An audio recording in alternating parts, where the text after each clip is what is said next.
فاضل بریلوی علیہ رحمۃ الرضوان نے سرکار کائنات صلی اللہ تعالیٰ علیہ وسلم کی شان بیان کرتے ہوئے فرماتے ہیں کعبہ بھی ہے انہی کی تجلی کا ایک ذل، کعبہ بھی ہے انہی کی تجلی کا ایک ذل، روشن انہی کے عکس سے پتلی حجر کی ہے، روشن انہی کے عکس سے پتلی حجر کی ہے، ہوتے کہاں خلیل و بنا بنا کعبہ و مینا، ہوتے کہاں خلیل و بنا کعبہ و مینا، لولاک والے صاحبی سب تیرے گھر کی ہے، لولاک والے صاحبی سب تیرے گھر کی ہے، کعبہ بھی ہے انہی کی تجلی کا ایک ذل، روشن انہی کے عکس سے پتلی حجر کی ہے۔ معزز سامعین کرام، اعلیٰ حضرت المختصر میں یوں فرما رہے ہیں کہ اگر خلیل بھی آئے، کعبہ بھی بنا، مینا بھی بنا، تو یہ سب سرکار کائنات صلی اللہ تعالیٰ علیہ وسلم کا صدقہ ہے۔ اگر سرکار کا آنا مقصد نہ ہوتا تو نہ خلیل اللہ ہوتے، نہ مینا ہوتا اور نہ کعبہ ہوتا، یہاں تک کہ یہ دنیا بھی نہ ہوتی۔ معزز سامعین کرام، ان باتوں کو ہمیں اہمیت دیتے ہوئے رب کعبہ نے ارشاد فرمایا لقد کان لکم فی رسول اللہ اسوۃ حسنہ، اے دنیا والو، اے میرے بندو، میں نے تمہارے پاس تمہیں میں سے ایک رسول کو بھیجا جو اپنے اخلاق حسنہ کو لے کر کے آیا ہے، کردار حسنہ کو لے کر کے آیا ہے، اپنی سیرت کو لے کر کے آیا ہے، اور ساتھ میں میرا پیغام لے کر کے آیا ہے۔ میں نے اپنے پیغمبر کو ایسا کردار دیا ہے کہ ایسے کردار والے کائنات یا عالم میں کوئی نہیں۔ میں نے ایسی صورت لے کر کے محمد عربی کو بھیجا ہے کہ محمد جیسی خوبصورت کوئی دنیا میں نہیں۔ مگر آج افسوس ہوتا ہے کہ پیغمبر اعظم علیہ الصلوۃ والسلام کو رب کعبہ نے ایسا خوبصورت چہرہ دیا کہ ان کے چہرے کے سامنے میں چاند، ستارے اور سورج کی بھی تپش اور خوبصورتی فیل ہے۔ اسی لیے شاعر کہتے ہیں کہ چاند سے تشبیہ دینا یہ بھی کیا انصاف ہے، چاند سے تشبیہ دینا یہ بھی کیا انصاف ہے، ارے چاند میں تو داغ ہے میرے آقا کا چہرہ صاف ہے، چاند میں تو داغ ہے میرے آقا کا چہرہ صاف ہے۔ حضرات محترم، چاند کے اندر داغ ہے، ستارے کے اندر داغ ہے، سورج کے اندر داغ ہے، مگر پیغمبر اعظم علیہ الصلوۃ والسلام کی نورانی صورت کے اندر کوئی داغ، کوئی دھبا، کوئی نشان نہیں ہے۔ اس کی وجہ کیا ہے؟ اس کی وجہ یہ ہے کہ رب کعبہ نے دنیا کے اندر اپنے محبوب علیہ الصلوۃ والسلام کو سب سے افضل و اعلیٰ بنا کر بھیجا، چاہے وہ پھر خوبصورتی میں ہو، چاہے کردار میں ہو، حسن و جمال میں ہو، شان و شوکت میں ہو، ہر چیز میں رب کعبہ نے اپنے محبوب اعظم علیہ الصلوۃ والسلام کو افضل و اعلیٰ بنا کر بھیجا۔ پھر افضل و اعلیٰ بنا کر بھیجتا کیسے نہیں جب رب کعبہ کا خود محبوب ہو، رب کعبہ کا خود حبیب ہو۔ کون ایسا انسان ہے جو اپنے محبوب کو زیادہ سے زیادہ سجانے کی کوشش نہ کرے؟ کون ایسا انسان ہے جو اپنے محب کو اچھے سے اچھے مقام دینے کی کوشش نہ کرے؟ کون ایسا ہے جو اپنے محبوب کو، اپنے محبین کو زیادہ سے زیادہ عزت دینا اور عزت دینے والوں کے سامنے میں پیش نہ کرے؟ حضرات محترم، مگر کیا ہمارا رب سے بھی زیادہ کوئی عزت دے سکتا ہے؟ ہمارے رب کے حبیب علیہ الصلوۃ والسلام کے حبیب کائنات صلی اللہ تعالیٰ علیہ وسلم سے بھی زیادہ کوئی محبوب اور عزت دار ہو سکتا ہے؟ کوئی نہیں ہو سکتا ہے۔ ہمارے آقا سے زیادہ کوئی خوبصورت نہیں ہو سکتا ہے۔ ہمارے آقا علیہ الصلوۃ والسلام سے زیادہ سیرت کسی کی اچھی نہیں ہو سکتی ہے۔ اسی لیے رب کعبہ نے فرمایا لقد کان لکم فی رسول اللہ اسوۃ حسنہ، اے دنیا والو، تمہارے پاس ہم نے اپنے نبی کو اخلاق حسنہ لے کر بھیجا ہے، خوبصورت کردار لے کر کے بھیجا ہے، خوبصورت انداز لے کر کے بھیجا ہے۔ چلنے پھرنے کا ان کا انداز دیکھو، رہنے سہنے کا ان کا انداز دیکھو، بولنے چلنے کا ان کا انداز دیکھو، عدل و انصاف کا ان کا انداز دیکھو۔ یہی وجہ تھی کہ جب پیغمبر اعظم علیہ الصلوۃ والسلام نے اعلان نبوت فرمایا، اعلان نبوت 40 سالہ زندگی گزارنے کے بعد فرمایا، بعض آدمیوں کے اختلاف نہیں شکایت رہتی ہے کہ سرکار کی تو نبوت ملی تھی 40 سال کے بعد. آپ بتائیے کہ جب ہمارے آقا علیہ الصلوۃ والسلام کے علاوہ دیگر جو بھی انبیاء کرام آئے، آدم علیہ الصلوۃ والسلام سے لے کر حضرت عیسیٰ روح اللہ علیہ الصلوۃ والسلام تک، ان تمام انبیاء کرام کو دنیا کے اندر جلوہ گر ہوتے ہی نبوت ملی. دنیا کے اندر آتے ہی، ہوش سنبھالتے ہی، ہوش میں آتے ہی، یعنی کہ اپنے آپ کو اپنے پیر پہ چلنے کے لیے، اپنی زبان سے اچھی طرح سے بات چیت کرنے کے لیے جیسے ہی سیکھے، وہ دین کی تبلیغ کرتے رہے. انہیں اللہ تبارک و تعالیٰ نے اعلان نبوت کا حکم دے دیا. جب ایک انبیاء کرام وہ ہیں جو عام انبیاء کرام ہیں جن کا شمار اللہ کے محبوب میں شمار نہیں، جن کا شمار اللہ کے حبیب میں شمار نہیں، جن کا شمار اللہ کے رحمت العالمین کے میں شمار نہیں. ان انبیاء کرام کو ولادت ہوتے ہی انہیں تمام شان و شوکت کے ساتھ بھیجا. مگر جو محبوب اللہ تبارک و تعالیٰ کا حبیب ہو، اللہ کا محبوب ہو، جسے رب کعبہ جو ہے رحمت للعالمین بنا کر کے بھیجے، کیا انہیں 40 سال کے بعد نبوت ملے گی؟ یہ ان بولنے والوں کی نادانی ہے، بے وقوفی ہے، جو کہتے ہیں کہ پیغمبر اعظم علیہ الصلوۃ والسلام کو نبوت 40 سال کے بعد ملی. بلکہ 40 سالہ زندگی میں آپ نے اعلان نبوت فرمایا. اس کی وجہ کیا تھی؟ اس کی وجہ یہ تھی، پیغمبر اعظم علیہ الصلوۃ والسلام نے یہ ارشاد فرما دیا اور بتا دیا اپنے کردار حسنہ سے کہ اے دنیا والو، آدم آئے، اعلان نبوت کیا اپنے قوم کے سامنے میں، اپنی اولادوں کے سامنے میں، اور دین کی تبلیغ کرنا شروع کر دیا کہ میں اللہ کا نبی ہوں، اللہ کا خلیفہ ہوں، اللہ کا رسول ہوں، تم میرے حکم کے مطابق چلو. جو مانا وہ راہ حق پایا، جو نہیں پایا وہ گمراہ اور بددین ہو کر کے مر گیا.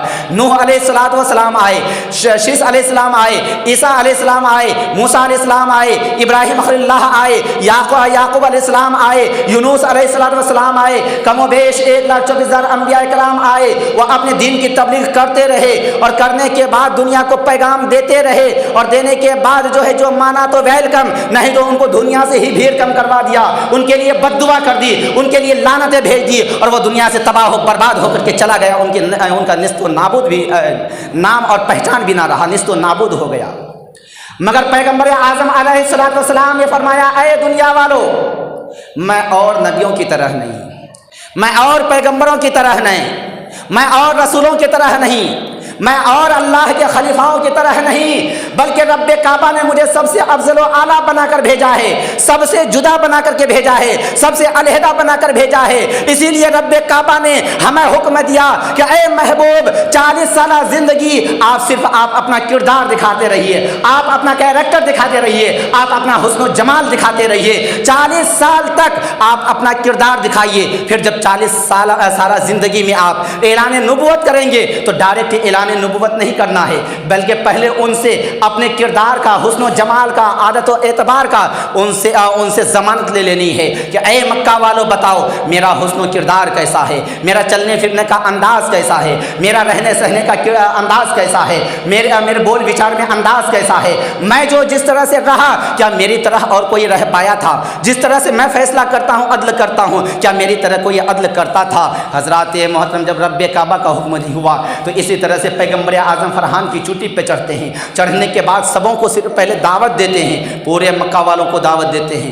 دعوت دینے کے بعد سبوں کو بلاتے ہیں، پہلے کھانا کھلاتے ہیں، پیٹ بھرا دیتے ہیں. پیٹ بھر کر کے کھانا کھلانے کے بعد پھر فرحان کی چوٹی پہ پیغمبر اعظم چڑھ جاتے ہیں. چڑھنے کے بعد پھر حکم ہوتا ہے، پیغمبر اعظم فرماتے ہیں کہ اے مکہ والو، تم اس پہاڑی کے اس طرف ہو، میں پہاڑی کے اوپر ہوں. اگر کیا میں تم سے یہ کہہ دوں کہ ملک روم کی طرف سے یا ملک شام کی طرف سے یا دیگر ملکوں کی طرف سے ایک فوج آ رہی ہے اور وہ تمہارے اوپر حاوی ہونے والی ہے، وہ تمہارے اوپر حملہ آور ہونے والا ہے، وہ تمہیں تباہ و برباد کرنے کی سازشیں رچتا آ رہا ہے، تو کیا تم میری باتوں کو مانو گے؟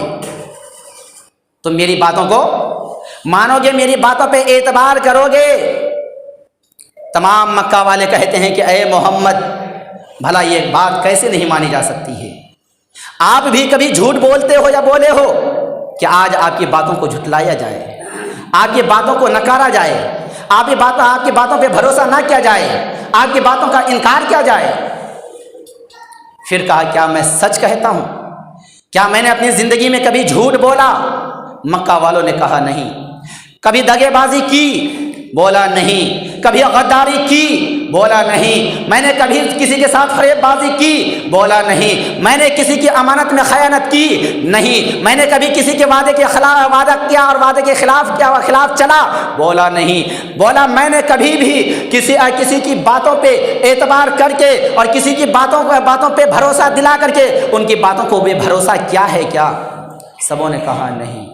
بولے پھر جب تم سب کی سمجھ میں آ گئی، میں نے کبھی جھوٹ نہیں بولا، میں نے کبھی غیبت نہیں کی، میں نے کبھی چغلخوری نہیں کی، میں نے کسی کی امانت میں خیانت نہیں کی، میں نے کسی کو کوئی تکلیف نہیں پہنچایا۔ جب یہ ساری باتیں تم لوگ خود اقرار کرتے ہو، اپنی زبانوں سے اظہار کرتے ہو، تو پھر تم سب کے سب مجھے میری باتوں کو مان لو اور پڑھو قل لا الہ الا اللہ انی محمد رسول اللہ صلی اللہ علیہ وسلم۔ اللہ کو ایک جانو، ایک اللہ کی عبادت کرو، ایک اللہ کی پوجا کرو، ایک اللہ کے حکم کو مانو اور مجھ محمد صلی اللہ علیہ وسلم کو اللہ کا آخری نبی مانو۔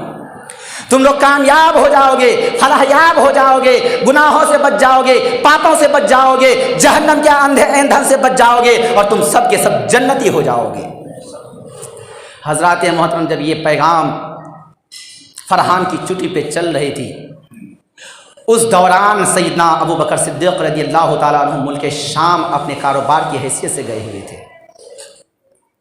یہاں پہ کسی نے بات نہ مانی، بلکہ سب سنتے رہے اور نکلتے رہے۔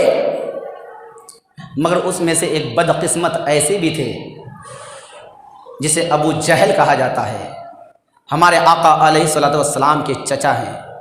یاد رکھیے گا، ہمارے آقا علیہ الصلوۃ والسلام کے چچا 10 تھے۔ کتنے تھے؟ 10 تھے۔ مگر ان تمام میں بعض نے ایمان لایا، بعض نے نہیں لایا، مگر سب سے زیادہ کمین جو تھا وہ ابو لہب تھا۔ وہ کون تھا؟ ابو لہب تھا۔ کسی کو مرچی نہیں لگی مگر ابو لہب کو مرچی لگ گئی۔ انہوں نے کہا کہ اے محمد، تو ہمیں اپنے دین کو ایک خدا کو ماننے کہہ رہا ہے؟ بھلا اتنی بڑی دنیا، اتنی بڑی سلطنت کو ایک اللہ کیسے چلائے گا؟ اس کے لیے انیک بادشاہ چاہیے، لہٰذا تو نے ایک خدا کو ماننے کے لیے کہا، اللہ کرے تیرا ہاتھ اور پیر تباہ و برباد ہو جائے۔ یہ چیز اللہ کو ناگوار لگی۔ اے محبوب، اس نے آپ کو بد دعا دی ہے، قبول کرنا نہ کرنا میرے اختیار میں ہے۔ میں ایسی بد دعا دے دیتا ہوں کہ آپ بھلے نہ دو، آپ کی امت یہ صحابہ جو آپ کے اوپر ایمان لائیں گے وہ بھی تابعین، تابع تابعین، خلفائے راشدین اور قیامت تک آنے والی امت محمد یا اس لعنتی یعنی کہ ابو لہب کے اوپر لعنت بھیجتے رہیں گے۔ قرآن مقدس میں پوری سورہ تبت یدا کی جو ہے آیت سورت کو نازل فرما دی اللہ تبارک و تعالیٰ نے، تباہ ہو جائے ابو لہب کے ہاتھ، اور تباہ ہو ہی گئے۔ ان کی بیوی نے جب یہ پیغام سنا، رب کعبہ کی طرف سے یہ حکم کو سنا، ان کی بیوی نے ایک پتھر کو اٹھایا اور اٹھانے کے بعد سرکار کو تلاش کرنے لگی کہ کہاں محمد ہیں۔ ان کے رب نے جو ہے میرے اوپر، میرے شوہر کے اوپر جو ہے لعنتیں بھیجی ہے، میں سر کچل دوں گی، آج محمد کو چھوڑوں گی نہیں، معاذ اللہ رب العالمین۔ جب تلاش کرتے کرتے خانہ کعبہ کے پاس آئے تو دیکھے کہ آگے میں ابو بکر صدیق کھڑے بیٹھے ہیں اور سرکار جو ہے خانہ کعبہ کی طرف رخ کر کے آگے بیٹھے ہوئے تھے پیچھے سے۔ تو ان کی نظر میں حضرت سیدنا ابو بکر صدیق آتے ہیں۔ اے ابو بکر، تیرا دوست محمد کہاں ہے؟ کیا ہوا؟ میں نے سنا ہے کہ ان کے رب نے جو ہے میرے شوہر ابو لہب کے اوپر لعنت بھیجی ہے، میں انہیں چھوڑوں گی نہیں، انہیں میں کچل دوں گی۔ حضرت سیدنا صدیق اکبر رضی اللہ تعالیٰ عنہ چپ رہتے ہیں، کچھ نہیں بولتے ہیں، وہ وہاں سے چلی جاتی ہے۔ لاش میں اللہ تبارک و تعالیٰ کو ابو لہب کی بیوی کی بھی یہ چیز بالکل ناگوار لگی، فوراً اسی آیت میں شمار کر دیا کہ اب جو ہے تیری بھی زندگی آخری ہو گئی ہے۔ کس نے کہا؟ رب نے کہا کہ تیری بھی زندگی آخری ہو گئی ہے۔ اے ابو لہب کی بیوی، اے ابو لہب کی جورو، تو جائے گی جنگل میں جلاون لینے کے لیے، جلاون کی گٹھڑی لے کر کے آئے گی، تو کھجور کی ٹہنی سے لٹک کر کے، کھجور کی رسے سے لٹک کر کے، وہی پھانسی لٹک کر کے تم مر جائے گی۔ ادھر سے آ رہی تھی اور ایک کھجور کے درخت پہ سے ایک رسی کھجور کی رسی جو ہے نیچے آئی اور وہ ان کے سر پہ کا جلاون نیچے گر جاتا ہے، ان کے گلے میں وہ رسی لگ جاتی ہے اور وہ پھانسی لٹک کر کے وہیں مر جاتی ہے۔ یہ اللہ کا عذاب ہے۔ آج ہمارے اوپر کوئی بھی پریشانیاں آتی ہے، ہم سوچتے ہیں کہ یہ یا تو بیماری ہے یا نہیں تو حکومت کی طرف سے جو ہے یہ ایک دباؤ ہے، ایک جو ہے ظلم و ستم ہے۔ کیا ہم نے کبھی یہ سوچا کہ کہیں ہمارے اندر بھی تو کمی نہیں ہے، ہمارے اندر بھی تو پریشانیاں نہیں ہیں، ہمارے اندر بھی تو خامی نہیں ہے؟ ہم تو گناہوں کے پہاڑ میں ڈوبے ہوئے نہیں ہیں، ہم تو گناہوں کے سمندر میں ڈوبے ہوئے نہیں ہیں۔ اگر گناہوں کے سمندر میں ڈوبے ہوئے تو اس سے نکل جائیں، توبہ استغفار کریں، اللہ اس کے رسول کی بارگاہ میں اپنے سر کو جھکا دیں، اچھے ظالم بھی عادل بن جاتا ہے۔ یہ اللہ والوں اور مسلمانوں کی شان رہی ہے۔ بہرحال یہ جو ہے حضرت سیدنا صدیق اکبر رضی اللہ تعالیٰ عنہ ملک شام گئے ہوئے تھے اپنے کاروبار کی حیثیت سے، اور وہاں پہ جو ہے شام جب ہو گیا تو ملک شام جانے سے پہلے ایک جگہ پہ جو ہے ایک گرجا گھر ملتا ہے عیسائیوں کا جو ہے عبادت گاہ، وہاں پہ وہ راہب رہتے تھے، اور رہنے کے بعد جو ہے جب شام ہوئی تو حضرت سیدنا ابو بکر صدیق نے جو ہے اپنے کچھ ایک ساتھیوں کو بھیجا کہ جاؤ وہاں پہ جو ہے ان سے جو ہے راہب سے معلوم کر کے آؤ کہ ہمیں رات میں ٹھہرنے دیں گے، سامان کو رکھنے کے لیے دیں گے۔ وہاں پہ جب گئے تو راہب کا غلام تھا باہر، کہا کہ نہیں یہاں پہ رکھنے کی اجازت نہیں ہے۔ ٹھیک ہے، ہاں ٹھیک ہے، ہماری طرف سے اجازت نہیں، اگر چاہو تو ہمارے جو ہے آقا سے مل لو، ہمارے آقا سے، ہمارے سردار سے مل لو۔ ملنے کے بعد انہیں جو ہے انہیں ساری باتیں بتائی گئی، بتانے کے بعد کہا تمہارا سردار کون ہے، تمہارا سردار کون ہے اور کہاں ہے، سردار کو بلا کر کے لاؤ۔ تو انہوں نے بتایا کہ میرا سردار سیدنا ابو بکر صدیق ہے۔ بولے انہیں بلا کر کے لاؤ۔ بلا کر کے لانے کے بعد جو ہے جیسے ہی وہ راہب دیکھتے ہیں، دیکھنے کے بعد نیچے سے اوپر تک اپنی نظروں کو لگاتے ہیں، اور لگانے کے بعد کہتے ہیں کہ تو ابو بکر صدیق بن قحافہ ہے، یعنی کہ ابو قحافہ کا بیٹا ہے۔ ابو بکر صدیق بن ابو قحافہ، یعنی کہ سیدنا صدیق اکبر کے والد محترم کا نام کیا تھا؟ ابو قحافہ، تو ان کا بیٹا ہے۔ تیرا دوست محمد ہے، وہ مکہ میں رہنے والا ہے، تو مکہ سے آیا ہے؟ ہاں میں مکہ سے آیا ہوں، مکہ کا رہنے والا ہوں۔ تیرا دوست محمد ہے؟ بولے ہاں میرا دوست محمد ہے۔ وہ وہاں پہ جو ہے اسلام کا پیغام جو ہے عام کر چکا ہے، اعلان نبوت کر چکا ہے، اور تو امیر المؤمنین ہے، یعنی کہ مسلمانوں کا سب سے پہلا امیر جو ہوگا وہ تو ہوگا۔ محمد عربی کے اوپر جو کوئی کلمہ پڑھنے والا پہلا ہوگا وہ تو ہوگا۔ محمد عربی کے دین کی تصدیق کرنے والا اگر کوئی ہوگا تو وہ سب سے پہلے تو ہوگا۔ لہٰذا اے ابو بکر تو جلدی سے یہاں سے واپس چلا جا، تو یہاں سے جلدی سے واپس چلا جا۔ سیدنا صدیق اکبر رضی اللہ تعالیٰ عنہ وہیں پہ آنن فانن مال کو بیچتے ہیں، اور بیچنے کے بعد فوراً روانہ ہو جاتے ہیں مکہ کی طرف۔ جب مکہ شہر کے اندر داخل ہونے والے تھے، راستے میں ابو جہل مل جاتا ہے۔ ابو جہل کو ملنے کے بعد ابو جہل اپنی تقریریں شروع کر دیتا ہے کہ اے ابو بکر، کیا تمہیں معلوم ہے تمہارا دوست محمد نے جو ہے نبوت کا دعویٰ کر دیا ہے، نبوت کا اعلان کر دیا، وہ اپنے آپ کو نبی کہتے ہیں، اور کہتے ہیں کہ ایک خدا کو مانو اور مجھ محمد کو جو ہے اللہ کا جو ہے رسول مانو۔ اس کے بارے میں تم کیا کہتے ہو؟ سیدنا صدیق اکبر رضی اللہ تعالیٰ عنہ ارشاد فرماتے ہیں کہ اے ابو جہل، ابھی میں کچھ نہیں کہتا، ابھی میں کچھ نہیں کہتا، میں ابھی جو ہے سفر سے آ رہا ہوں، پہلے میں گھر جاتا ہوں، فری ہو جاتا ہوں، اس کے بعد کوئی بات ہوگی۔ سیدنا صدیق اکبر رضی اللہ تعالیٰ عنہ گھر آتے ہیں، آنن فانن جو بھی آپ کے پاس سامان تھا وہ سامان کو رکھ دیتے ہیں، مگر پیسے کو نہیں رکھتے ہیں۔ پیسے کو جو کما کر کے لائے تھے وہ نہیں رکھتے ہیں، وہ اپنے ساتھ میں رکھتے ہیں۔ چلے جاتے ہیں اپنے گھر میں، پوچھتے ہیں کہ محمد کو تم لوگوں نے دیکھا ہے یا معلوم ہے کہاں ہے؟ گھر والوں نے کہا نہیں مجھے معلوم نہیں کہاں ہے۔ کہا ٹھیک ہے۔ سرکار حضرت سیدنا صدیق اکبر رضی اللہ تعالیٰ عنہ اپنے گھر سے نکلتے ہیں اور سرکار کی تلاشی شروع کر دیتے ہیں۔ تلاش کرتے کرتے کرتے کرتے پھر سرکار کو پاتے کہاں ہے؟ اسی خانہ کعبہ کے اندر۔ جب وہاں جاتے ہیں تو سیدنا صدیق اکبر رضی اللہ تعالیٰ عنہ آج تک جو ملتے تھے دوست کی حیثیت سے، ابھی سیدنا صدیق اکبر نے اس کلمہ نہیں پڑھا ہے، ابھی کلمہ نہیں پڑھا ہے مگر ان کا تیور بدل جاتا ہے، انداز بدل جاتا ہے، سلیقہ بدل جاتا ہے۔ آج تک وہ دوست کی حیثیت سے مل رہے تھے مگر آج ان کے اندر جو ہے غلامانہ انداز ہو جاتا ہے، غلامانہ انداز ہو جاتا ہے۔ اور جیسے ہی سرکار مدینہ صلی اللہ تعالیٰ علیہ وسلم سیدنا صدیق اکبر کو دیکھتے ہیں تو صدیق اکبر کی محبت میں، صدیق اکبر کی استقبال کیے سرکار دو جہاں صلی اللہ علیہ وسلم خود کھڑے ہو جاتے ہیں۔ سبحان اللہ تو کہہ دیجیے۔ ایسی باتیں بھی آپ لوگوں کے اگر سمجھ میں نہ آئے، ایسی جگہ پہ آپ لوگ سبحان اللہ نہیں کہیں گے تو کب کہیں گے؟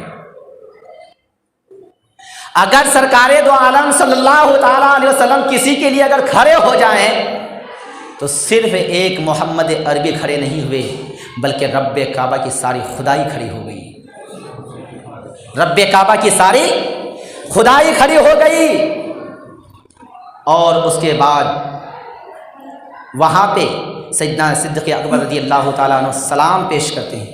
پہلے سلام کرتے تھے کہ السلام علیکم یا محمد، السلام علیکم یا محمد۔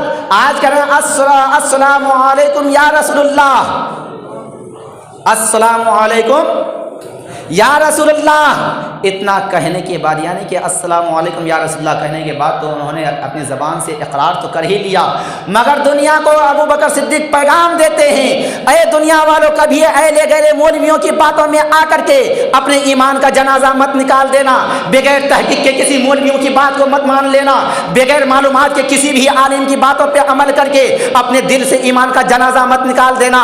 اگر تمہیں واقعی میں نبی سے محبت ہے، نبی سے الفت ہے، نبی سے عشق ہے، اگر کوئی بات دیکھو شریعت کی مخالفت میں ہے، تمہاری سمجھ میں نہیں آ رہی ہے، فوراً ان سے تم دلیل طلب کرو۔ تم دیکھتے ہو کہ نبی کی شان کے خلاف کوئی بات بتائی جا رہی ہے، فوراً ان سے تم دلیل طلب کرو۔ سرکار سیدنا صدیق اکبر رضی اللہ تعالیٰ عنہ ارشاد فرماتے ہیں کہ یا رسول اللہ میں نے سنا ہے کہ آپ نے نبوت کا اعلان کر دیا ہے۔ بولے ہاں ابو بکر میں نے اعلان نبوت کر دیا ہے، میں اللہ کا نبی ہوں اور تم بھی کلمہ پڑھ کر کے جو ہے مسلمان ہو جاؤ۔ ابو بکر صدیق رضی اللہ تعالیٰ عنہ ارشاد فرماتے ہیں کہ حضور اگر کوئی نبی ہوتے ہیں وہ کوئی معجزہ دکھاتے ہیں، وہ کوئی ایسے کام دکھاتے ہیں کہ جس سے جو ہے قوم خود ان کی طرف رجوع ہو جائے، ان کی طرف آ جائے اور ان کی باتوں پہ ماننے کے لیے تیار ہو جائے۔ وہاں پہ سرکار دو عالم صلی اللہ تعالی وسلم ارشاد فرماتے ہیں کہ اے ابو بکر صدیق کیا ان معاملات کے لیے اتنا کافی نہیں کہ وہاں پہ راہب نے تم سے یہ کہہ دیا کہ تمہارا دوست محمد نے اعلان نبوت کر دیا اور تم جو ہے تم خلیفۃ المسلمین بنو گے، امیر المؤمنین بنو گے، مسلمانوں کا پیغمبر اعظم صلی اللہ علیہ وسلم کے بعد اگر کوئی پہلا امیر بنے گا، کوئی پہلا خلیفہ بنے گا تو اے ابو بکر صدیق سب سے پہلے تم بنو گے۔ اتنا کافی نہیں؟ بولے یا رسول اللہ بس اتنا ہی کافی ہے میرے لیے، مجھ ابو بکر کے لیے اتنا ہی کافی ہے۔ حضرات محترم اس وقت سے لے کر کے مرتے دم تک ابو بکر صدیق رضی اللہ تعالیٰ عنہ نے پیغمبر اعظم علیہ الصلوۃ والسلام کا ساتھ نہیں چھوڑا۔ آج کے ہمارے دوست ہیں، ہمارے احباب ہیں، رشتہ دار ہیں، محبت کا دعویٰ کرتے ہیں، محبت کا دم بھرتے ہیں مگر کب تک ان کی محبت قائم رہتی ہے ہمارے درمیان معلوم ہے آپ کو؟ جب تک ہمارے پاس پیسے ہیں تب تک محبت وہ قائم رہتی ہے، جب تک کہ ہمارے اوپر کوئی سنکٹ کی گھڑی نہیں آئی، مصیبتوں کی گھڑی نہیں آئی ہے وہ دوست ہمارے قریب رہتے ہیں۔ جیسے ہی دیکھا کہ ہمارے دوست کی سنکٹ کی گھڑی شروع ہو گئی ہے، مصیبتوں کا سامنا کرنا شروع ہو گیا ہے، اب ان کے اوپر زوال کا ٹائم آ گیا ہے، کبھی ہمیں انہیں پیسوں سے مدد کرنی پڑے گی، کبھی ہمیں اپنے وقت سے مدد کرنا پڑے گا، کبھی ہمیں اپنے جان سے مدد کرنی پڑے گی، فوراً وہ رفتہ برفتہ الگ ہوتے چلے جاتے ہیں، رفتہ برفتہ الگ ہوتے چلے جاتے ہیں، سوچتے ہیں کہیں ان کے قریب رہا تو میں بھی پیسا نہ چلا جاؤں۔ مگر قربان جائیے وہ سیدنا صدیق اکبر رضی اللہ تعالیٰ عنہ کی شان بابرکت تھی۔ معزز سامعین اکرام انشاءاللہ تعالیٰ بات جو ہے کافی لمبی ہے اور وقت کافی ہو چکا ہے، انشاءاللہ تعالیٰ جو ہے رات میں جو ہے سیدنا صدیق اکبر رضی اللہ تعالیٰ عنہ کی ایمان کے تعلق سے میں آپ کو بتاؤں گا، اور آپ تمام حضرات سے گزارش ہے کہ رات میں میلاد محفل ہوتی ہے اس میں تشریف لائیں، شرکت فرمائیں۔ گھر میں آپ کیا کرتے ہیں بیٹھ کر کے؟ یا تو ٹی وی دیکھتے ہیں تو آپس میں جو ہے ادھر ادھر کی باتیں کرتے ہیں، چوک چوراہا پر بیٹھتے ہیں، اگر یہاں پہ آئیں گے بھلے کچھ آپ نہ سیکھیں